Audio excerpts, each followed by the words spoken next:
அப்போஸ்தலர்கள் அவங்கள குறித்து போதிக்கும் போது என்ன சொல்றாங்கன்னா, நாங்க தெய்வனால் உண்டாக்கப்பட்டவங்க அப்படின்றார்.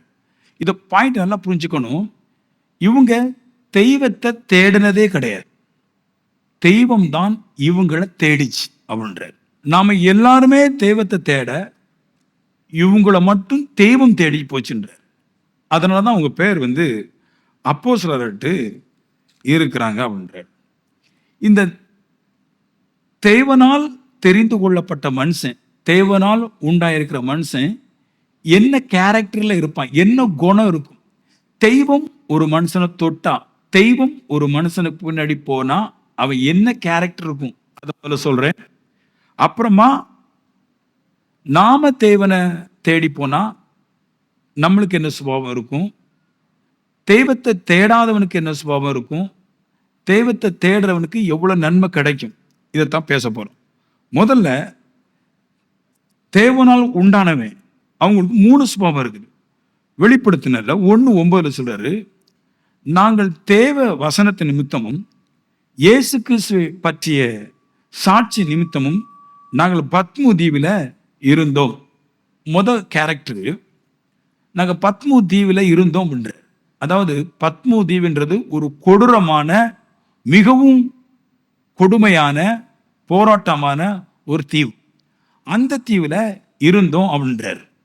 காரணம் சொல்றாரு, தேவனுடைய வசனத்தை, வார்த்தையை பேசினதுனால அதிகாரிகளுக்கும் ஜனங்களுக்கும் பிடிக்கல. அதனால எங்களை கொண்டு போய் பத்மு தீவுல போட்டாங்க. 2, இயேசு கிறிஸ்து குறித்த சாட்சி. அதாவது உயிரோடு இருக்கும்போது இயேசு கிறிஸ்து நிறைய கத்துக்கிட்டு பேசுறாங்க. இயேசு மரித்து உயிரோடு எந்திரிச்சு பரலோகம் போன பின்னாடி தேவத்தை முகமுகமாய் தரிசிச்சு அதன் மூலமாய் நிறைய சாட்சி விளம்புறாங்க. இப்படி தேவனுடைய வார்த்தையை குறித்தும் இயேசு கிறிஸ்து குறித்தும் உலகத்துல பேசும்போது உலகம் ஒரு காலமும் அந்த மனுஷனை ஏற்றுக்கொள்ளவே செய்யாது. அப்படி ஏற்றுக்கொள்ளாமல் இருக்கும்போது மீறி நாம ஏதாவது செய்யும் போது நம்மளை பிடிச்சு சோதனைக்குள்ள அகப்படுத்துறார்கள். நான் சொல்லுவேன், ஃபர்ஸ்ட் கேரக்டர், தெய்வம் ஒரு மனுஷனை தொட்டா அவன் எந்த சோதனையும் கிறிஸ்து இயேசுவுக்காக சுமக்க தயாரா இருப்பான். 2, வெளிப்படுத்தின விசேஷம் 1:10 இருக்கு, கர்த்தருடைய நாளிலே நான் ஆவிக்குள்ளானேன். அவர் சொல்றாரு, நான் ஓய்வு நாள் தோறும் தேவனுக்குள்ளாக நான் சென்று விடுவேன். இது 2வது கேரக்டர். தெய்வம் ஒரு மனுஷனை தொட்டா, மகாபெரிய தெய்வம் ஒரு மனுஷனை தொட்டா அந்த மனுஷன் அந்த தெய்வத்தை எப்படியாவது பார்ப்பதற்கு முயற்சி பண்ணுகிறான். Very great. இது என்னை கடவுள் தொட்டுச்சுன்னா, என்னை கடவுள் ஒரு முறை பார்த்தா, என்னை கடவுள் ஒரு முறை என் கரத்தை பிடிச்சா, இனி வாழ்நாள் முழுவதும் அவரை பார்ப்பதற்காக நான் ஆவிக்குள்ள செல்வேன். அப்போ 2 தெரியுது. 2ஆம் பாயிண்ட், ஓய்வு நாள் தோறும் ஆவிக்குள்ள சென்று தேவனோடு பேசுறதுக்கு, தேவனோடு பார்ப்பதற்கு இவ்வளவு முயற்சி பண்றாருன்னா, ஓய்வு நாளில் அந்த நாளை தாண்டி எல்லா நாளும் தெய்வத்துக்காக பரிசுத்தமா இருப்பார். ஏன்னா தெய்வத்துக்காக பரிசுத்தமா இருந்தாதான் ஓய்வு நாள்ல ஆராதிக்கும் போது நீங்கள் ஆவிக்குள்ளாக செல்ல முடியும். தெய்வம் தொட்டா கண்டிப்பா இதை அந்த மனுஷன் செய்வார். அதனால சொன்னாங்க, தேவனால் உண்டாயிருக்கிறோம், நாங்க தெய்வத்தை தேடி போல, எங்களுக்கு இயேசு வேணும்னு சொல்லி போல, எங்களுக்கு கர்த்தர் வேணும்னு சொல்லி போகல, அவர் எங்களை தேடி தொட்டார். அவன் ஏதோ ஒரு கேரக்டர் அவங்ககிட்ட பார்த்திருக்கிறது. 3, தெய்வம் ஒரு மனுஷனை தொட்டா அவங்க புசிக்கிற சாப்பாடு, உடுத்துற வஸ்திரம் ஒரு காலமும் பாவத்தினால் உண்டாயிராது.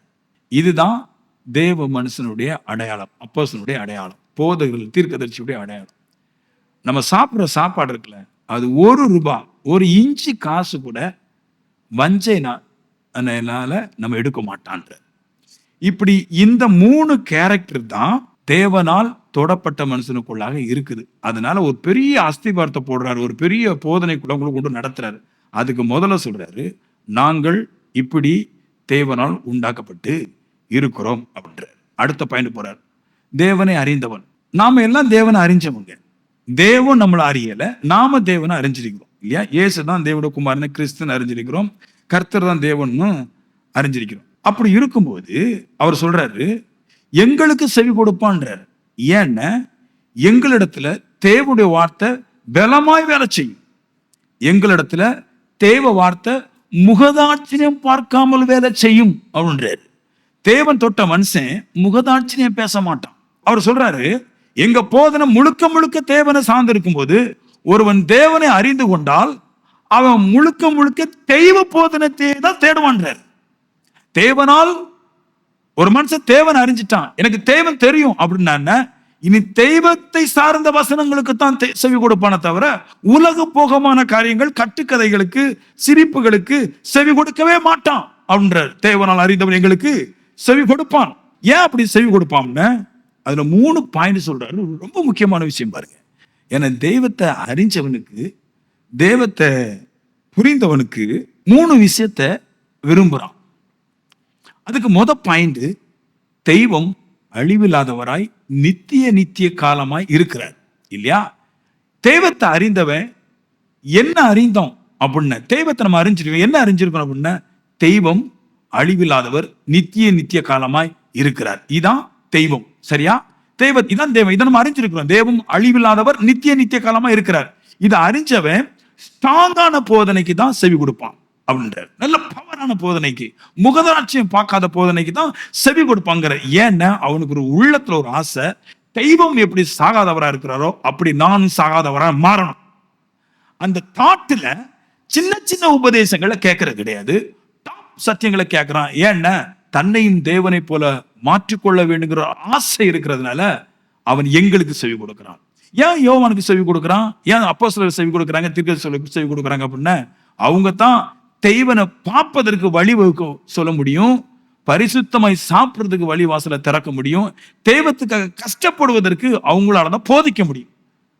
அப்ப அந்த போதனையோட சாராம்சம் பவரா இருக்கிறதுனால கேட்கிறவங்களும் நல்லா ஸ்ட்ராங்கான போதனை கேட்டாதான் தெய்வத்தை போல மாற முடிங்கிற எண்ணத்துல இவருடைய போதனையை கேட்கிறார்கள். 3 பாயிண்ட் சொல்றாங்க. 2 பேதுரு 2வது அதிகாரம் 20 வசனம். கர்த்தரும் இரட்சகருமா இருக்கிற இயேசு கிறிஸ்துவை அறிகிற அறிவினாலே உலகத்தின் அசுத்தங்களுக்கு தப்பினவர்கள் மறுபடியும் அவைகளில் சிக்கிக் கொண்டால் அவருடைய பின் நிலைமை முன் நிலைமையில் கேடு உள்ளதா இருக்கும். போதனை சாராம்சம் பாருங்களேன், அப்போஸ்தலருடைய போதனை பாருங்களேன். அவர் சொல்றாரு, கர்த்தரும் இரட்சகருமா இருக்கிற இயேசு கிறிஸ்துவை நான் அறிகிற அறிவினாலே உலகத்தின் அசுத்தங்களுக்கு தப்பிட்டேன் அப்படின்ற. இதான் தேவனை 2வது அறிகிறது. நம்ம இதை கேட்க என்ன பண்றோம்? கர்த்தரும் நம்மளோட இரட்சகருமா இருக்கிற இயேசு கிறிஸ்துடைய போதனையை கேட்க அறிகிற அறிவில் உலகத்தினுடைய அசுத்தங்களுக்கு தப்பி விடுகிறோம். இது நிஜம். இதை கேட்க எனக்கு இனி கடும் வட்டிக்கு பணம் கொடுக்க கூடாது, இனி பாவம், கஞ்சா பொருட்கள், மது இவைகள் குடிக்க கூடாது, யாரையும் ஏமாற்றி பணம் வாங்கக்கூடாதுன்னு ஒரு எண்ணம், ஒரு உணர்வு எனக்கு உண்டாகிறது. கர்த்தருடைய வார்த்தையை கேட்க ஒரு பவர், வேண்டாம் இது தப்பு, இது பாவம், இது செய்யக்கூடாங்கிற ஒரு புத்தி, ஒரு அறிவு எனக்கு வருது இல்லையா? இப்ப நான் என்ன பண்றேன்? அதை கேட்க உலகத்தில் இருக்கிற நிறைய அசுத்தங்களுக்கு தப்பிட்டேன் இல்லையா? இப்படி தப்பி இருக்கும்போது, இயேசு அறிந்திருக்கும் போது மறுபடியும் அவைகளில் சிக்கி கொண்டால் அவருடைய நிலைமை முன்னிலைமை பார்க்கலும் பின் நிலைமை கேடு உள்ளதா இருக்குன்றார். நான் கிறிஸ்துவை ஏற்றுக்கொண்டுட்டேன், கிறிஸ்துவை அறிஞ்சிட்டேன், ஆலயத்துக்கு வந்துட்டேன், இப்போ அசுத்தங்களுக்கு தப்பிட்டேன், இப்போ இன்னும் அடுத்த வாழ்க்கைன்னு ஒன்று இருக்குது. அது என்ன வாழ்க்கைன்னா, திடீர்னு நான் கொடூரமான பாவங்களுக்கு விழுந்துட்டேன்னா என் நிலைமை முன்னாடி பார்க்கலும் பின்னாடி கேடு உள்ளதா இருக்கும். இப்போ ஒண்ணு புரியுது, நான் ரட்சிக்கப்பட்டேன், இப்போ ரட்சிக்கப்பட்ட பின்னாடி நான் உலகத்துல போயிட்டா பிரச்சனை ஜாஸ்தி ஆகுது, மாட்டிக்கிடுறேன். இப்போ என் மனசு ஒண்ணு சொல்லுது, நான் ரட்சிக்கப்பட்டேன், நான் நல்லாயிட்டேன், ஐஸ்வர்யன் ஆயிட்டேன், நிறைய விஷயத்தை தப்பிட்டேன், இனி அதை ஸ்ட்ராங்கா இருக்கணும்னா உலகத்தின் அசுத்தங்களை மறுபடியும் நான் மாட்டிக்கொள்ள கூடாதுன்னு, என் நிலைமை முன்னாடி பார்க்கலும் பின்னாடி மிகவும் கெட்டுப்போக்க கூடாமல் இருக்கணும்னா நான் முக்கியமாய் அப்போஸ்தலர்கள், தீர்க்கதரிசிகள் என்பவருடைய உபதேசத்துல கட்டப்படணும். அதுதான் என்ன செய்யும்னா நம்மள பிழிஞ்சு எடுக்கும். பிரசங்கம் இன்பமா இருக்கணும், அதுல சத்தியமா இருக்கணும், அதை தாண்டி 3வது வேலை செய்யணும், நம்முடைய இருதயங்களை குத்தும். அதை கேளிக்கையா குத்தக்கூடாது, கேளிக்கையா குத்துனது வெயிட் இருக்காது, நிஜமாட்டே சத்தியம் குத்துற குத்துல ஐயோ அப்படின்ற ஒரு பரதாபம், ஒரு பாவ எண்ணம் அவங்க துடிக்கணும். அதான் பிரசங்கம். அதான் உண்மையான பிரசங்கம். தான் பேசும்போது இவ்வளவு பாவம், இவ்வளவு மோசமா இருக்கிறனே அப்படி ஒரு ஃபீல் கொடுக்குது பாருங்க. அதுதான் அப்போஸ்தலருடைய பிரசங்கம். இவங்க ஒவ்வொரு பிரசங்கத்தை நீங்க பாத்தீங்கன்னா எல்லாரும் குத்தப்பட்டவங்களா, மனம் திரும்பினவங்களா, பாவத்தை விட்டவங்களா தான் இருக்குமே தவிர சும்மா கடமைக்கு போனவங்களா இருக்கு. அவங்களோட பிரசங்கத்துல பவர் இருக்கும். அப்படி பட்ட பிரசங்கம் அவங்க பேசுறதுனால இனி மறுபடியும் நான் உலகத்துல சிக்கிக்கொள்ளக்கூடாது. நல்லா சினிமா பார்த்துருந்தேன்னா மறுபடியும் சினிமா பார்த்துடக்கூடாது. நான் நல்லா ஊர் சித்திர மனுஷனா இருந்தேன்னா மறுபடியும் ஊர் சித்திரக்கூடாது. ஏன்னா கர்த்தரை அறிஞ்சிருக்கிறேன், நான் தேவனை போல ஆகணும் அப்படின்ற ஆசை உணர்வுலாம் இருக்கிறதுனால நல்ல போதனைகளுக்கு எங்களுக்கு செவி கொடுக்கிறான். தீத்து 1:16 இருக்கு. அப்போஸ்தலருடைய போதனை கிரியைகளை உணர்த்தும் இல்லையா, கண்டிச்சு பேசு. அவர்கள் தேவனை அறிந்திருக்கிறோம் என்கிறார்கள். நிறைய பேர் சொல்லுவாங்க பாருங்க, எனக்கு கர்த்தரை தெரியும். நிறைய பேர் சொல்லி நான் கேள்விப்பட்டிருக்கேன், நான் கர்த்தரை அறிஞ்சிட்டேன். இங்க சொல்றாரு, அவர்கள் தேவனை அறிந்திருக்கிறோம் என்று சொல்லுகிறார்கள், எங்களுக்கு கர்த்தர் தெரியும் அப்படின்றாங்க. ஆனா கீழோட வார்த்தை சொல்றாரு, கிரியைகளினாலே மறுதலிக்கிறார்கள் அல்லவா. இவங்க கிரியைகளை பார்த்தா தெய்வத்தை அறிஞ்ச மாதிரி எந்த இதுவுமே இல்லை அப்படின்ற, தேவனை புரிஞ்சுக்கிட்ட விதம் ஒண்ணுமே சரியில்லைன்ற. அப்படி சொல்லிக்கிட்டு கிரியைகளை பாருங்க, அவர்கள் அருவருக்கப்படத்தக்கவர்களும் அப்படின்றார். அவங்கள பார்த்தா கடவுளுக்கும் சீன்னு சொல்ற மாதிரி இருக்குது, நம்மளுக்கும் சீ சொல்ற மாதிரி இருக்குது. நல்ல நீளமான அங்கிகளை உடுத்திருக்கிறாங்க. பைபிள் சொல்றாரு, இயேசுனா சொன்னார், வெள்ளை வஸ்திரங்களை உடுத்திருக்கிறாங்க, காப்பு நாடாக்களை கட்டி வைக்கிறாங்க, ரோட்ல நிற்பாங்க. ஆனா அவங்க கேரக்டரை பார்த்தா பிச்சைக்காரனுக்கு 5 பைசா போட மாட்டாங்க. ரோட்ல பரிசுத்தமான மாதிரி இருப்பான். நான் சொல்லல, இயேசுதான் சொன்னார், அவங்க போதிப்பாங்க, ஆனா சுண்டு விரலால கூட ஒரு வீசதும் செய்ய மாட்டான். கிரியை இல்லாத மனுஷன் பார்க்கறதுக்கு அருவருப்பா இருப்பான். பேச்சு எவ்வளவு அழகா இருந்தாலும், ட்ரெஸ் எவ்வளவு புனித மாதிரி போட்டிருந்தாலும், கிரியை இல்லைன்னா அருவருப்பா இருப்பான். நான் கிறிஸ்துவை அறிந்திருக்கிறேங்கிறதுக்கு காரணம் என் கிரியைகள் தேவனுடைய பார்வையில அழகா இருக்கும். என் கிரியைகள் மேட்ரு முக்கியம். என் கிரியைகள், என் வஸ்திரம் அல்ல, என்னோட மேக்கப் அல்ல, என் கிரியைகள் அழகா இருக்குன்றார். ரெண்டா சொல்றாரு, அவர்கள் கீழ்ப்படியாதவர். கிறிஸ்துவ நிறைய பேர் அறிஞ்சிருக்கிறேன் சொல்லிருக்கிறான், கடவுளுக்கு கீழ்ப்பட்டதே கிடையாது. கடவுளுக்கு கீழ்ப்படுறது என்னன்னா அவருடைய கற்பனைக்கு கீழ்ப்படுறது கிடையாது, அவருடைய கற்பனையை பார்க்கறதே கிடையாது. அது என்னெல்லாமோ பேசுது, இவங்க என்னெல்லாமோ நடக்கிறாங்க. 3, எந்த நற்கிரியை செய்யும் ஆகாதவர்களுமா இருக்கிறார்கள். கடவுள் தெரியும். ஆனா அவங்கள பார்த்தா ஒரு அருவருப்பு தோணும், அப்புறமா பார்த்தா எதுக்கும் கீழ்ப்படிய மாட்டாங்க, எந்த நன்மையும் செய்ய மாட்டாங்கன்றார். இப்ப எனக்கு தெரியுது, நிறைய சர்ச்சில் பார்த்தீங்கன்னா கிரியே இல்லை, நிறைய போதகத்துல பார்த்தீங்கன்னா கீழ்ப்படிதல் இல்லை, நிறைய போதகத்துல பார்த்தீங்கன்னா மனுஷன் அருவருக்கப்படத்தக்கவைகளா இருக்கிறான். அப்போஸ்தலர் பிரசங்கம் பண்றான், அவங்களுடைய காலத்துல நிறைய சபைகள் இருக்குது, நிறைய போதகங்கள் இருக்குது. ஆனா மனுஷனை பார்த்தா தேவத்துக்கு கீழ்ப்படுகிற மாதிரியோ, தேவத்துல அன்பு செலுத்துற மாதிரியோ, நல்லவன மாதிரியே யாருமே இல்லை. இப்ப யோசிக்கிறான், சில பேர் இருக்கிறான், நிறைய சபை அப்போஸ்தலர் காலத்துல உண்டு. அப்போஸ்தலர் மட்டும் சபை ஏற்படுத்தல, நிறைய பேர் சபை ஏற்படுத்தின அந்த காலகட்டத்துல நிறைய பேர் பிசாசை துரத்துனா. ஆனா இவன் சொல்றான், தேவத்தை அறிஞ்சவன் எல்லா சர்ச்சுக்கும் போக மாட்டான், தேவத்தை அறிந்தவன் எங்க சர்ச்சுக்கு தான் வருவான், எங்க உபதேசம் தான் கேட்பான். ஏன்னா எங்க உபதேசம் மேல் பூச்சானவைகள் அல்ல, மனுஷ சிந்தைகளை பேசுறதல்ல, தெய்வ பலத்தை பேசுறோம். அதனால அவனுக்கு மனம் திரும்புதல் உண்டாகிறது. 3வது பாயிண்ட், சங்கீதம் 119, 104. அவருடைய போதனை ஒரு மனுஷனை உண்மையாக்கும். உமது கட்டளைகளால் உணர்வடைந்தேன், அதனால் எல்லா பொய் வழிகளையும் வெறுக்கிறேன் சொல்றாரு.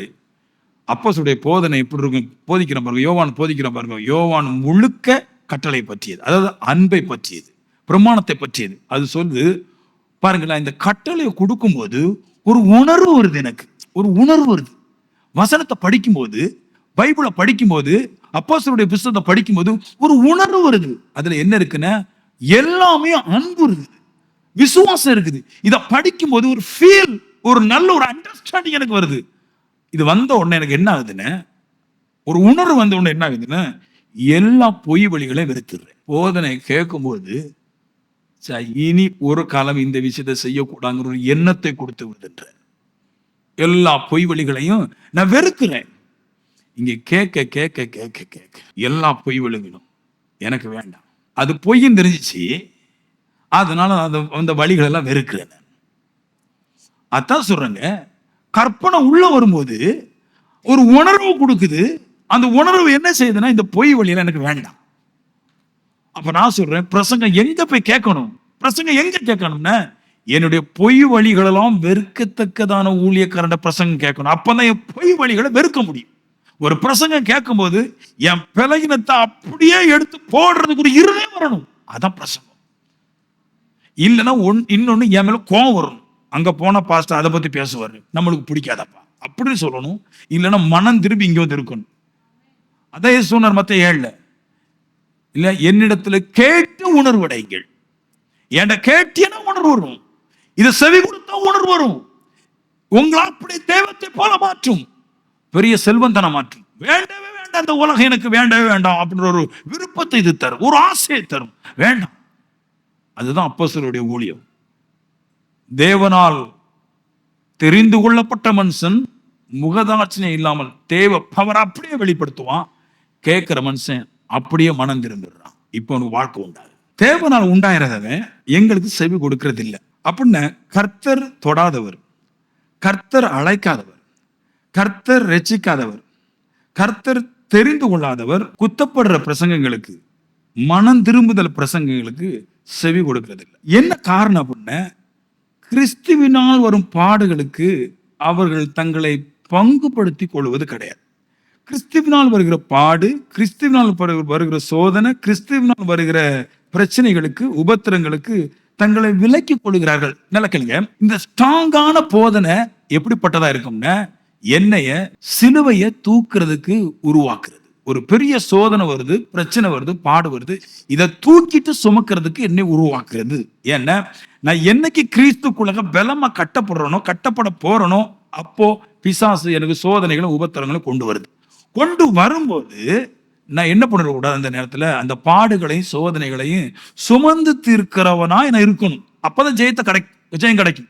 இப்போ இந்த உலகத்துக்கு ஒரு பயம் இருக்கு. என்னன்னா, நிறைய பேர் சபைக்கு போனவங்க நிறைய பேர் கெட்டு போயிட்டாங்க.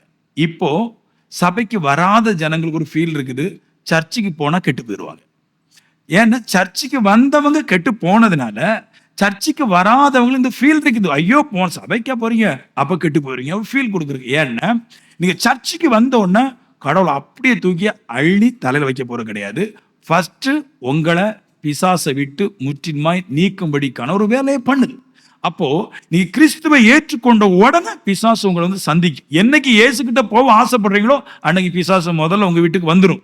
ஏன் சொல்றேன்? ஏன்னா நீங்க பிசாசிட்ட ரொம்ப நாள் வாங்கி தின்றுக்கிறீங்க. அதனால திடீர்னு பாக்குறாரு, நம்ம சர்ச்சுக்கு வந்திருக்கிற ஆள் இதுவரைக்கும் நம்ம சர்ச்சுக்கு வரலையே, இவர் எங்க போனான்னு தேடி வருது. தேடி வந்துட்டு சொல்லுது, இத்தனை காலமா நாங்க தந்தோம்ல, நீங்க அதுக்கு வேண்டிய இருக்கக்கூடாதா? அதுக்கு ஒரு நன்றி கிடையாதா? எவ்வளவு நன்மை அப்படி இப்படிலாம் நடந்திருக்குது. இதெல்லாம் பேசுவாங்கல்ல. பேசும்போது முதல்ல வந்து ஜனங்கள் இதை பேசும்போது அப்படியே கிறிஸ்துக்காக வர்ற சோதனை வந்தோன்னா அப்படியே கிறிஸ்துவ விட்டு ஓடி போயிடுறது. பின்னாடி இருக்கிறவனுக்கும் ஐயோ இதெல்லாம் போய் கெட்டதுனாப்பா கிடக்குது, ஏன்பா போகணும்னு ஆசை வந்துடுது. இப்போ சொல்றாரு, தேவனை அறியாதவன், தேவனை ஸ்ட்ராங்கா தொடாதவன், இல்லைன்னா தெய்வம் தொடாத மனுஷன் பாடுகள், வேதனைகள், உபத்திரங்களுக்கு தன்னை உட்படுத்தி கொள்வது கிடையாது. தன்னை உட்படுத்தி கொள்ளும் போது தான் அவன் பெரிய மனுஷனா மாறுகிறான். இந்த உட்படுத்தி கொள்ளாத மனுஷன் இருக்கிறானே, அவனை குறித்து அந்த வசந்த கீழே சொல்லுது, வஞ்சகர்களா இருக்கிறார்கள், வஞ்சகத்தின் ஆவி. அப்படின்னு எப்படி தேவத்திட்ட போவாங்கன்னா எந்த உபத்திரத்தையும் சகிக்க மாட்டாங்களாம், கர்த்தருக்கு கொடுக்கணுமா. அப்படின்னு என்ன அர்த்தம் அப்படின்னா, இங்க வந்து இருப்பாங்க ஒரிஜினல் ஆவிக்குரிய மனுஷனை மாதிரி தான் இருப்பான். ஒரிஜினலும் சிலுவை சுமந்துட்டு இங்க இருப்பான், டூப்ளிகேட்டும் சிலுவை சுமந்த மாதிரி தான் இருப்பான். ஆனா ஒரிஜினல் நல்லா வந்துட்டு இருக்கும், டூப்ளிகேட் கீழே போயிட்டு இருக்கு. ஏன்னா டூப்ளிகேட் என்ன நினைக்கிறேன், ஒரிஜினல் மாதிரி அந்த ஒரிஜினல் கிடைக்குது, அப்ப நம்மளும் ஒரிஜினல் செய்யற மாதிரியே செய்வோம் நினைக்குது. ஆனா ஒரிஜினல் என்ன நினைக்குதுன்னா, தெய்வத்துக்காக எதை வேணாலும் சமப்பேன், எவ்வளவு கஷ்டப்படுவேன்னு நினைக்குது. டூப்ளிகேட் என்ன நினைக்குதுன்னா, ஒரிஜினல் செய்யற மாதிரி சில விஷயத்தை செய்யுது. ஆனா ஒரிஜினல் வேதனைப்படுது, ஒரிஜினல் கஷ்டப்படுது, ஒரிஜினல் பாடுபடுது, அது இல்லாமல் போய்விடுகிறது. இப்படிப்பட்டவங்க வஞ்சகர்ன்றார். அவன் சர்ச்சைக்கு வந்துட்டு கூட்டத்துல இருக்கிறாங்க, ஆனா தேவ எண்ணத்தின்படி வாழ்றது இல்லையே. அதான பிரச்சனை. தேவ விரும்புற மாதிரி ஒரு வாழ்க்கை இல்லையே. இல்லைன்னா கிறிஸ்துவாக சிலுவை சுமப்பேன், கிறிஸ்துவாக எந்த உபத்திரத்தை நான் தூக்குவேன், நான் எந்த பாடை நான் கிறிஸ்துவாக சகிப்பேன், நான் கிறிஸ்துவை ஏற்றுக்கொண்டதுனால பாடுகளையும் துக்கங்களையும் கவலைகளையும் ஒரு பொருட்டா எண்ணாமல் அவருக்காக நான் வாழ போறேங்கிற முடிவு இருக்குதே, அதான் கிரேட். ஆமென் சொல்லுங்களா? பல வழியில உபத்திரம் வரும், பல வழியில பாடு வரும், பல வழியில வேதனை வரும். கிறிஸ்துவை பிரிப்பதற்கு பிசாசு எப்படிப்பட்ட போராட்டங்களும் போடும். ஆனா நான் ஸ்ட்ராங்கா இருக்கிறேன். நான் சொல்லட்டும், ஒரு வார்த்தை சொல்றேன். நான் வஞ்சனைக்காரனா இருந்துகிட்டு தேவத்திட்டை எதிர்பார்ப்பது மோசம். இப்ப ஏன்டா ஒரு மனுஷன் வஞ்சிக்கலாம் இல்லையா? நான் எல்லாத்தையும் அறியாதவன் கொடுத்துடுறேன். கர்த்தர் சகலத்தையும் அறிந்தவர். நான் வஞ்சனை செய்யும் போது நான் தான் தோல்வியை பெறுகிறேன். சொல்லுங்களேன். நிறைய பேர் நிறைய குற்றங்கள் சொல்றாங்க. சின்ன சின்ன சிலுவை, சின்ன சின்ன பாடு, சின்ன சின்ன உபத்திரம், நிக்க முடியல. பைபிள் சொல்லுது, அவர்கள் தேவனை அறியவில்லை என்றது. தேவனை அறிந்தவன் கர்த்தருக்கு செவி கொடுக்கிறான், தேவனை அறியாதவன் கர்த்தருக்கு செவி கொடுக்கிறது அல்லன்ற. எனக்கு தெய்வத்தை தெரியும். Lord is spirit.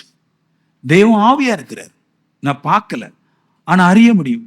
உலகம் தெய்வத்தை பார்க்கும், அறிந்து கொள்ள முடியாது. ஏன்னா அங்க கல்லும் மண்ணு தான். நம்ம தெய்வத்தை பார்க்க முடியாது, ஆனா தெய்வத்தை அறிந்து கொள்ள முடியும். என்ன அறிந்து கொள்ள இருக்கிறோம்? நம்ம தெய்வம் ஒரு நாளைக்கு பூமிக்கு வரும், அன்னைக்கு என்னை உயிரோடு கூட எழுப்பும். இங்க இருக்கிற தெய்வம் யாரையும் எழுப்ப போறது கிடையாது, அதுவே எந்திக்காது. ஆனா வானத்திலிருந்து வர்ற தெய்வம் ஒரு நாளைக்கு என்னை எழுப்பும். அந்த தெய்வத்துக்கு நான் வஞ்சனைக்காரனா இல்லாமல் உண்மை உள்ளவனா அவருக்காக பாடுகளை சகிச்சா அதனாலேயே பிரீதின்று, அதனாலேயே பிரயோஜனம். என்ன பிரச்சனை வரட்டும், நான் அவருக்காக ஏற்றுக்கொள்வேன். அவருக்காக நான் பாடுபடுவேன், நான் அவருக்காக கஷ்டப்படுவேன். மைண்ட் ஒரு ஃபீல் எடுங்க. கிறிஸ்து நிமித்தமா வருகிற பாடுகள் ஆசீர்வாதமானது. அதை பாடுபடணும். நான் சோதனை விரும்புவேன். நீ எந்த அளவு அந்த கிறிஸ்துவை எந்த அளவு லவ் பண்றீங்களோ அந்த அளவு தான் நீங்க சோதனை அவருக்காக ஏற்றுக்கொள்ள முடியும். நான் ரொம்ப லவ் பண்றேன் கிறிஸ்துவை, எனக்கு நல்லா பிடிக்கும். ஒரு நாள் கூட அவரை பார்க்காம இருக்க மனசு வராது. எல்லா நாளும் அவரை பார்ப்பேன். யாரை பார்த்தனோ இல்லையா அவரை பார்ப்பேன். நான் எனக்கு அவரை நல்லா பிடிக்கும். அதனால எந்த சோதனையும் சகிக்க நான் தயாரா இருக்கிறேன். ஏன்னா அவருடைய எண்ணத்தின்படி நான் வாழ்ற எனக்கு தான் பிரயோஜனம் வருது. அழகான ஒரு ஒரு உண்மை சம்பவத்தை சொல்றேன் பாருங்களேன். மெக்காவில் நடந்தது. புறஜாதிகள், பைபிள் சொல்லுது, ஆவிக்குரிய ஜனங்களை பார்க்கலாம் அறிவு உள்ளவர்கள். அவங்க இந்த உலகத்தை அழகா ஜெயிச்சிடறாங்க. ஒரு மெக்கா கோயில் பக்கத்துல ஒரு பெரிய பணக்காரன் இருக்கிறான். அது பக்கத்துல ஒரு மிகுந்த பிச்சைக்காரன் கோயிலுக்கு கூட போக முடியாதபடி வெளியே நிற்கிறான். உண்மை சம்பவம். அப்ப அந்த கோயிலுக்குள்ள போகும்போது எல்லாரும் ஒரு மேட்டு கொண்டு போறாங்க. முட்டு போட்டு தொழுதுவருக்கு ஒரு மேட்டு கொண்டு போறாங்க. அப்போ அதுக்கு முன்னாடி ஒரு பெரிய பணக்காரன் அங்க இருக்கிற எல்லாருக்கும் மேட்டை இலவசமா கொடுக்குறாரு. நீங்க இதை எடுத்துட்டு ஆளுக்கு 2-3 கொடுத்து நீங்க போகும்போது மேட்டை கொண்டு போய் உள்ள போய் நீங்க ப்ரேயர் பண்ணுங்க கொடுக்குறாரு. ஒருவன் 2 மேட்டை வாங்கி வச்சிருக்கிறான். ஆனா அவனால உள்ள போக முடியாது. ஏன்னா வஸ்திரம் ரொம்ப மோசம், ரொம்ப பிளகினமா இருக்குது, உள்ள போக முடியாது. ஏன்னா மெக்காக்குள்ள போகும்போது என்னெல்லாமோ பண்ணிக்கிட்டு தான் போறாங்க, புனிதம் பண்ணிட்டு தான் போறாங்க. ட்ரெஸ் எல்லாம் சூப்பரா இருக்கும், அவங்க அசம்பிகள் சூப்பரா இருக்கும், எல்லாமே நல்லா வச்சிருப்பாங்க. ஆனா இவனும் அழுக்கு வஸ்திரத்தோட இருக்கிறான். ஆனா ப்ரேயர் பண்றதுக்கு 2 மேட்டு கிடைச்சிட்டு எல்லாருமே போயிட்டே இருக்கிறாங்க, இலவசமா கொடுத்துட்டே இருக்கிறாங்க, வாங்கிட்டே இருக்கிறாங்க. கேப்ல பார்த்தா இலவசமா கொடுத்தது நின்றுச்சு. இப்போ யாரோ கேள்விப்பட்டிருக்கிறாங்க, நம்ம அங்க போகும்போது மேட்டு வாங்கிட்டு போலாட்டி கூட பரவாயில்ல, அங்க மேட்டு இலவசமா கொடுக்குறாங்க. நிறைய பேர் வாங்காம ஓடி வந்துட்டான். இந்த 10 கன்னிகள் 5 கன்னிகள் மாதிரி எண்ணெயும் பாத்திரத்தையும் எடுக்காம வந்துட்டாங்க. வந்தா ஒருத்தன் இங்க நிக்கிறான், ஒரு பிச்சைக்காரன், 2 மேட்டு இருக்கிறான். அவன் என்ன பண்ணான்னு, மேட்டு இலவசமா கொடுக்குறான்னு சொன்னாங்களே, எங்க கொடுக்குறான்னு அவன்டே போய் கேட்டாங்க. கொடுத்தாங்க, தீர்ந்துட்டுனான். இவன் என்ன பண்ணான்னு இந்த 2 மேட்டை 2 பேரும் கொடுத்தான். பக்கத்து வீட்டுல இருந்து ஒரு பெரிய பணக்காரன் பார்த்துட்டு இருக்கிறான். அவனும் வந்தான். அவன் பேக்ல என்ன கொண்டு வந்தானோ மேட்டு கொண்டு வரல. அவனும் ஒரு பெரிய பை நிறைய பணத்தை தூக்கிட்டு வந்திருக்கிறான். இவன் நேரம் வந்து கொடுக்குறான். இந்த தரித்திரண்டை என்ன நீ வச்சுக்கோ. இல்லை நான் உள்ள போக முடியாது, மேட்டு தந்தெல்லாம் திருப்பி திருப்பி கொடுக்க தான் செய்யணும். அவர் சொன்னார், மேட்டு இல்லப்பா, இது ஃபுல்லா காசு, ஏன் எனக்கு காசு தாரி அப்படின்னு கேட்டார். அவரு சொன்னாரு, எனக்கு என் தெய்வத்தை பிடிக்கும், என் தெய்வத்தினுடைய எண்ணத்தின்படி வாழ்றவன் என்னுடைய எண்ணத்தின்படி வாழ்றான். அதனால என்னுடைய எண்ணத்தை நீ நிறைவேற்றினதுனால இனி ஒரு காலம் நீ வெளியே நிக்கிற ஆள் கிடையாது. இனி ஆலயத்துக்குள்ள போறதுக்கு வேண்டி எல்லா சொத்து செல்வத்தெல்லாம் வாங்கிக்கிட்டு நீ ஆலயத்துல போறவனாய் மாறிவிடுன்ற. அப்ப என்ன அதுல சொல்ல வருதுன்னா, ஒரு மனுஷன் கிறிஸ்துடைய எண்ணத்துல உண்மையா வஞ்சகம் இல்லாம வாழும்போது அந்த எண்ணத்துக்கு தேவன் பரிசு கொடுக்கிறார். தெய்வத்துக்காக பாடுபடுறது, தெய்வத்துக்காக சிலுவை சுமக்கிறது நல்லது. இல்ல அவருடைய எண்ணம் போல் வாழ்றது நமக்கு நல்லது. உபத்திரப்படுகிறவர்கள் என் நிமித்தமா உபத்திரப்படுகிறவர்கள் பாக்கியவன், பரலோக ராஜ்யமே அவர்களுடையது. தேவன் பரலோக ராஜ்யத்தை எல்லாத்தையும் கொட்டுருவார். ஆமென் சொல்லுங்களேன். இப்ப 3 பாயிண்ட் சொல்றேன் பாருங்க, 3 வசனம் இல்லையா? நம்ம நிறைய கேட்டிருக்கோம்ல, நிறைய நிறைய வசனம் கேட்டிருக்கிறோம். நம்ம கேட்கிறோம், உலகத்துல நிறைய பிரசங்கம் கேட்கிறோம் இல்லையா? பாடுனா கிடைக்கும், ஆராதிச்சா கிடைக்கும், எல்லாம் ஒரு ஒரு பக்கம் போறோம். நம்மளும் அதை சொல்றோம் இல்ல, நானும் ஆராதிக்கும் போது தீர்க்கதரிசனம் பார்க்கிறேன், பிரசங்கம் பண்ணும்போது தீர்க்கதரிசனம் பார்க்கிறேன், தீர்க்கதரிசனம் சொல்லும் போது தீர்க்கதரிசனம் பார்க்கிறேன், போன்ல பேசினா தீர்க்கதரிசனம், எல்லாம் ஓகே தான். ஆனா அது எனக்கு, அது 24 மணி நேரம் இருக்கிற எனக்கு அது சாத்தியம். நான் தெய்வத்தோட எப்போ வாழ்றதுன்னு எனக்கு சாத்தியம். நான் இதுலயே படுத்து, இதுலயே தூங்கி, இதுலயே வாசிக்கிற எனக்கு சாத்தியம். நான் பாடினா தீர்க்கதரிசனம் பார்க்கலாம், நான் பிரசங்கம் பண்ணா தீர்க்கதரிசனம் பார்க்கலாம். ஆனா உங்களுக்கு அது சாத்தியம் இல்லையே. நீங்க உலக மனுஷன், உலகத்தோட கூட இருக்கிறீங்க. அப்ப எப்படி நான் இவ்வளவு பெரிய பவரான விஷயத்துல போக முடியும்? நான் போகணும். அதுக்கு ஃபர்ஸ்ட் தெய்வத்தோட இப்ப இருக்க முடியாது. ஆனா ஒரு காரியம் செய்யலாம். என்ன காரியம்னா, என் சரீரத்தின் மூலமாய் நான் தெய்வத்திடம் நன்மை வாங்கலாம். கொலோசியர் 2வது அதிகாரம் 9வது வசனம். ஏனென்றால் வேதத்தின் பரிபூர்ணம் எல்லாம் சரீர பிரகாரமா ஆக அவருக்குள் வாசமா இருக்குது சொல்றாரு. வேதத்துல நிறைய விஷயங்கள் நம்ம கேட்டிருக்கோம் இல்லையா? ஆபிரகாம் பணக்காரனாகனா, ஈசாக்கு பணக்காரனாகனா, யாக்கோபு பணக்காரனாகனா, யாக்கோபுக்கு சுகம் கிடைச்சிச்சு, ஈசாக்குக்கு சுகம் கிடைச்சிச்சு, ஆபிரகாமுக்கு சுகம் கிடைச்சிச்சு. நிறைய விஷயத்த கேட்கிறோம். பரிபூர்ணங்களை நம்ம வாசிக்கிறோம் பைபிள் இல்லையா? வேதத்தின் பரிபூர்ணங்கள், வேதத்தில் நிறைய பரிபூர்ணங்கள் இருக்குது இல்லையா? பவுல் அற்புதம் செய்யறாரு, பேதுரு அற்புதம் செய்யறாரு, யாக்கோபு அற்புதம் செய்யறாரு, இப்படி எலியா அற்புதம் செய்யறாரு இல்லையா? இப்படி நிறைய விஷயங்களை பார்க்கிறோம். ஒரு பரிபூர்ணத்தை வேதத்துல பார்க்கிறோம் இல்லையா? இது எல்லாம் எப்படி மனுஷனுக்கு கிடைக்குதுன்னு எழுதி வச்சிருக்குது. வேதத்தின் பரிபூர்ணம் எல்லாம் பாருங்க எப்படி இருக்குன்னா, சரீர பிரகாரமாய் அவருக்குள் வாசமா இருக்குதுன்றார். இப்ப எப்படின்னா, இதெல்லாம் எங்க இருக்குது? ஆபிரகாம் கொடுத்த நன்மை, ஈசா கொடுத்த நன்மை, ஜனங்களை பெற்ற அற்புதம், அடையாளம் எங்க இருக்குன்னா கிறிஸ்துவோட தான் இருக்குது. ஆனா வேதத்தின் பரிபூர்ணம் எல்லாம் கிறிஸ்துட்ட தான் இருக்குது. வேதத்தை யார் கொடுத்தாரோ அவர்கிட்ட தான் பரிபூர்ணம் இருக்குது. ஆனா அது எப்படி வாங்குறது?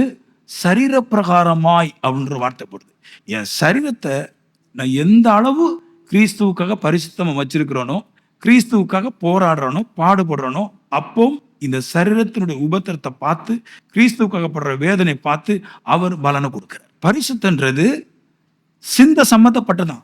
ஏன் சிந்தையை பரிசுத்தமா வைக்கணும்னா, நம்முடைய சரீரத்தை பாதுகாக்கிறது தான்.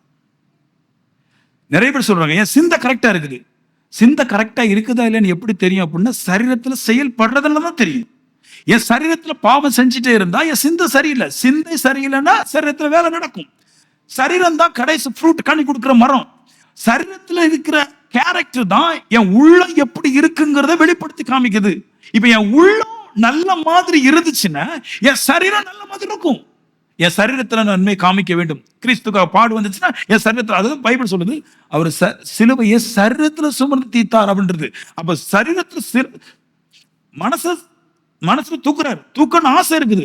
ஆனா சிலுவையை வச்சது இடம் சரீரம். தூக்க முடியாத பாரம் மனசுல இருந்துச்சு, சரீரத்துல அதை நிறைவேற்றி காட்டினார். ஒரு மனுஷன் பரிசுத்தன்றதை எங்க நிறைவேற்றான்றல, வஸ்திரத்தை நம்பாத, முடிய நம்பாத, லிப்ஸ்டிக்கை நம்பாத, தங்கத்தை நம்பாத, இதெல்லாம் விற்று, இதெல்லாம் ஒவ்வொரு மனுஷன் எதுல விழுந்து போனானோ அதை போதிக்கிறான். நீங்க பரிசுத்தமான அப்படின்றதுக்கு ஒரு கோட்பாடே உங்க சரீரத்துல கிறிஸ்துவ பாட அனுபவிங்க, பாவத்தை செய்யாதீங்க. சரீர பகாம தெய்வத்தின் வேதத்தின் தெய்வத்தின் பரிபூர்ணம் உள்ள வேதத்தில் இருக்கிற பரிபூர்ணம் எல்லாம் சரீர பிரகாரமாய் கிறிஸ்துக்குள் வாசமா இருக்குது, கிறிஸ்துட்ட இருக்குது. சரீரத்தை சரியான கட்டமைப்புல கொண்டு வந்துட்டீங்கன்னா இவன் ஜெயிச்சிடலாம். அவன் போதனை எதுக்கு போதிக்கிறார்? பேதுரு சொல்றாரு, தேவனை அறிந்தவன் எங்களுக்கு செவி கொடுக்கிறான். ஏன்னா எங்க போதனை அவனுடைய வெளி சூழலை பார்க்காம சரீரத்துல பாவம் செய்யறதை நீக்கி விட்டுருது. அதனாலதான் ஸ்ட்ராங்கான போதனை கேட்கணும். அதை கேட்கும்போது என் மனசுல நிறைய எண்ணங்கள் வருது. இனி பாவம் செய்யக்கூடாது எண்ணம் வருது பாருங்க. அந்த எண்ணம் எனக்குள்ள வந்த பின்னாடி என் சரீரத்தை உலகத்துக்கு மூடி மறைக்கிறது. இவன் சரீரம் சரியான சூழ்நிலைக்கு வந்த உடனே பரிபூர்ணம் எனக்கு உண்டு. மீசை வச்சிருக்கிறவங்க மீசை வச்சுக்கலாம், தப்பில்லை. தாடி வச்சிருக்கிறவங்க தாடி வச்சுக்கலாம், தப்பில்லை. மொட்டை தான் அடிக்கிறீங்கன்னா அது உங்க விருப்பம், நீங்க அடிச்சுக்குங்க. முடி நிறைய வளர்க்கணும்னா வளர்த்துக்கிடுங்க. ஆனா அதெல்லாம் நீ எதுக்காக செய்யறன்னு ஒண்ணு இருக்கு பாரு. சரீரத்துல ஏதாவது சிக்கன் செஞ்சேன்னா நீ பொக்கு தான். நான் செய்யறது ஓகே, எனக்கு சந்தோஷப்படுத்துது ஓகே. ஆனா இன்னொரு ஆளை நான் எனக்கு சாதமாக்கி கொள்வதற்கு நான் எதையா பண்ணாதான் நான் பாவியாயிடுறேன். ரோமர் 8:17 கிறிஸ்து உடனே கூட நாம் மகிமைப்படும்படிக்கு அவரோடு கூட பாடுபட்டால் அப்படியாகும் சொல்றாரு. கிறிஸ்து மகிமை அடைஞ்சார். கிறிஸ்து பெரிய செல்வந்தர். கிறிஸ்து பெரிய வல்லமை உள்ளவர். கிறிஸ்து அற்புதர். கிறிஸ்து அடையாளங்களை செஞ்சவர். கிறிஸ்து பெரிய பெரிய மகிமைக்கு பாத்திரரா இருந்தார். ராஜாக்கள் அவருக்கு கீழ்பட்டிருந்தாங்க, மந்திரிகள் அவருக்கு கீழ்பட்டிருந்தாங்க இல்லையா? இப்படி ஒரு மகிமை இயேசு கிறிஸ்து கிடைச்சது. ஏன் கிடைச்சது அப்படின்னா, அவர் மாம்சத்துல பாவம் செய்யல. நம்ம வாழ்க்கை முழுக்க மாம்சத்துல பாவம். அவர் வாழ்க்கை மாம்சத்துல பாவமே செய்யல. நீங்க கேட்கலாம், அவர் பாவம் தெரியாது. பாவம் தெரியாதுன்னு எப்படி பாவத்தை நியாயம் தீர்க்க முடியும்? பாவம் தெரியும். இயேசுக்கு பாவம் தெரியும், ஆனா பாவம் செய்யறது இல்லை. அப்படிப்பட்ட ஒரு தேவனை வச்சிருக்கிறோம். அப்படி போல நம்மளுக்கும் பாவம் தெரியும். பாவத்தை நம்ம பார்க்க தான் செய்யறோம், பாவத்தை கேட்க தான் செய்யறோம். ஆனா பாவத்தை செய்யாம இருந்தா நம்ம கிறிஸ்துவோடு கூட நம்ம மகிமை அடைவோம். நம்மளுக்கும் வரதான் செய்யும். இந்த பூமியில இருக்கிறோம். இயேசு பூமியில இருந்த போது விபச்சாரியை பார்த்து விபச்சாரின்னு சொல்றாரு. விபச்சாரி கூட இருந்தாரு. அப்ப அவருக்கு பாவம் தெரியாதா? எல்லாம் தெரியும். உங்களுக்கு எல்லாம் வரும், எல்லாம் வரும். காலேஜுக்கு போனா ஒண்ணு வரும், காலேஜுக்கு போனா ஒரு கலகலப்பு தான், எல்லாம் வரும், வராம போகாது. ஆனா சரீரத்தை பாதுகாக்கிறவன் ஜெயிக்கிறான், மகிமை அடைகிறான். நான் சொல்றேன், எல்லா நதியும் கடல்ல கலக்கும், எல்லா பாவமும் சரீரத்துல கலக்கும். இந்த சரீரத்தை பிடிக்கிறவன் ஜெயிச்சிட்டான், மகிமை அடைகிறான். இந்த பரிசுத்தமான சரீரத்துக்கு இதுக்குத்தான் எல்லா அற்புதங்களும் செய்யும் ஆற்றலையும் எல்லா நன்மைகளும் கொடுக்கிறார். ஏன்னா ஆத்துமா தின்றது கிடையாது, ஆத்துமா சந்தோஷப்படும். ஆனா அனுபவிக்கிறது எல்லாமே சரீரம். உடையா இருக்கலாம், சாப்பாடா இருக்கலாம், அனுபவிக்கிறது சரீரம். அந்த சரீரத்துக்கு யார் ஒரு மனுஷன் சரீரத்தை பாதுகாக்கிறானோ அந்த சரீரத்துக்கு தான் எல்லாம் கொடுக்குறாரு. அதனாலதான் அவர் சொல்றாரு, சிலுவை நான் சுமக்கிறேன். சொல்ல முடியுமா உங்களால? பவுல் சொல்றாரு, கிறிஸ்து எனக்கு ஜீவன், சாவு எனக்கு ஆதாயம். கிறிஸ்துக்காக செத்துட்டே நான் போவேன்யா, கவலை இல்லையா அப்படின்னு ஒரு வாழ்க்கை, ஒரு அறிக்கை, கன்ஃபெஷன் உங்களுக்கு சொல்ல முடியுமா? சொல்லி பாருங்களேன். அவருக்காக நான் வாழ போறேன், வாழ்ந்து காட்டுவேன். நான் என் சரீரத்தை நீ எந்த விதமான பலவீனத்துக்கும் நான் விட்டு கொடுக்க மாட்டேன்னு ஒரு ஃபீல், ஒரு உணர்வு உங்களுக்கு உண்டாகணும். அப்போ கற்றுத்தர்ற நிறைய பேர் சரீரத்துல பாவத்தை செஞ்சுக்கிட்டு மேல வெளில போட்டிருக்கிறான். ஹலோ, நிறைய பேர் ஃபுல் பாவத்தை செஞ்சுக்கிட்டு நகை கலட்டிருக்கான். இருதயத்துக்குள்ள இருந்து விபச்சாரம், களவு, மோகம், துரிச்ச, கபடு, வேசத்தனம், களியாட்டு, பில்லிசுனியம், காமம், இதெல்லாம் இருக்கு பாருங்க. இது சரீரத்துல வேலை பார்க்கறதும் உள்ள இருக்குது. இதை சரீரத்துக்கு வேலை பார்க்க கூடாதபடிக்கு ஸ்டாப் பண்ணும். ஆவிக்குரிய வாழ்க்கைன்னா என்ன நினைக்கிறாங்கன்னா, ஒண்ணுமே இல்லாம தாழ்மை. அதுக்கு பேர் அறிவில்லாமைக்கு பேர் தாழ்மைன்ட்டான். எது தெரியுமா தாழ்மை? ஒருவர் சொல்ல, தேவன் சொல்ல, அதுக்கு கீழ்ப்படுகிறதுக்கு பேர் தான் தாழ்மை.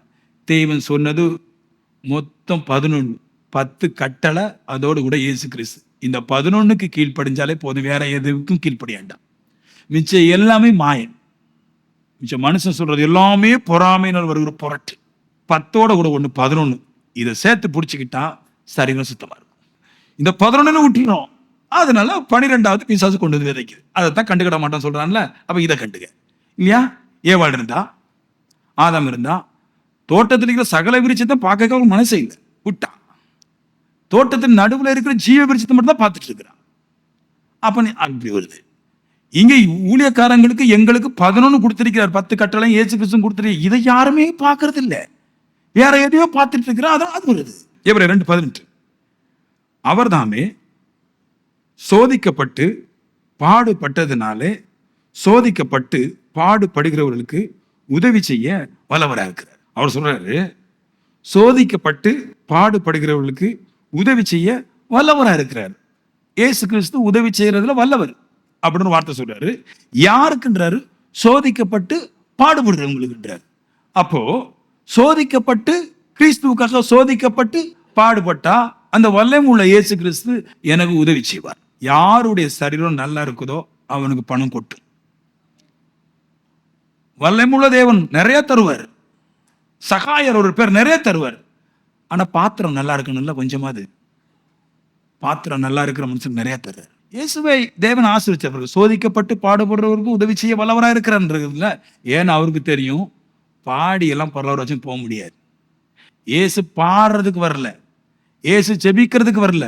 இயேசு சொன்னார், வந்ததே அவர் சொன்னார், ரோமர்களால் பிடிக்கப்பட்டு, பிரதான ஆசாரியர்கள் பிடிக்கப்பட்டு, அடிக்கப்பட்டு, கொல்லப்பட்டு, இதற்காக தான் வந்தேன், இதுக்கு தான் வந்தார். தேவனுடைய திட்டத்தை செய்வதற்கு உலகத்துல யாருக்கும் தகுதி இல்லை, யாரும் அதுக்காக வாழ்ந்ததில்லை.